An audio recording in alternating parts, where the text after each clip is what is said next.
I am doing the Merrimack Furnace at Merrimack State Park in St. James, Missouri. It was originally part of the Merrimack Iron Works.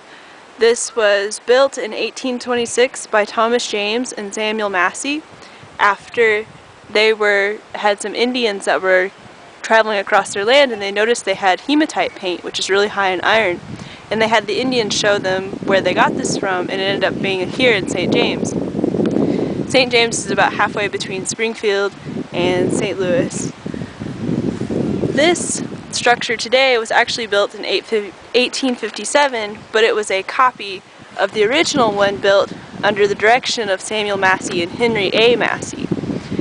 This structure was part of the first successful ironworks in Missouri, and it provided a lot of the iron that was needed past the Mississippi. And it was extremely big in the Civil War and provided a lot of that iron for the North. And eventually it closed in 1876 because of new technologies involving steel production, as well as there was less supply because of the Civil War was over by now.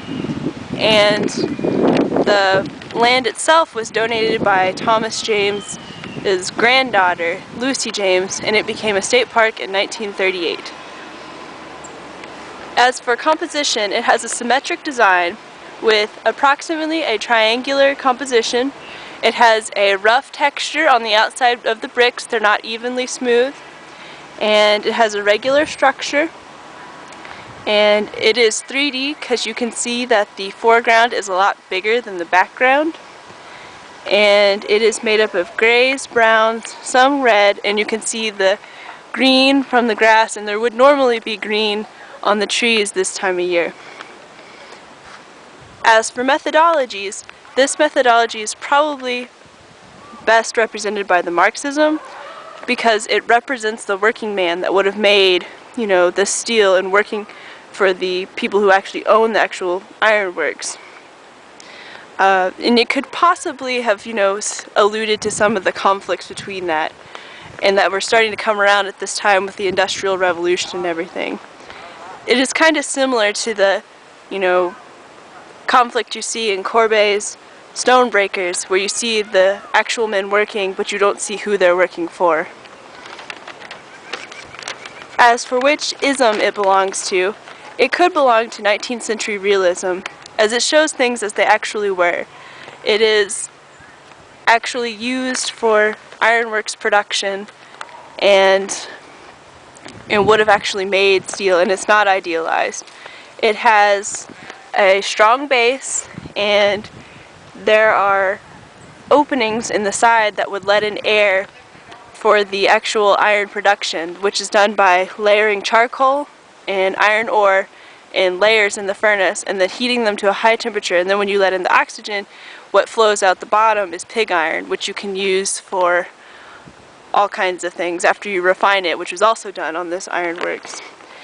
It's interesting to think about this is how iron was made for like wagon wheels and cooking accessories and houses, and iron production was a really big deal in the 19th century. As for now, it could probably represent Romanticism a little bit because you see the trees surrounding the structure, and it kind of brings back to mind that, after this is done, the trees kind of took back over, and that nature kind of took back what was its, And it could possibly use to show that nature is superior to man. I chose this piece because I think it has intrinsic value. I think it's beautiful to see it, in all its glory, or surrounded by the sycamores and the grass and everything. And it also could have had material value because it made iron, which was, very important back before we had the new processes to make steel. And also I chose this because I can understand the process a little bit better, because I have friends that are blacksmiths that can tell me how this happens, and I can have a real appreciation for all the work that actually went into this. And that is my art in a day at Merrimack Springs.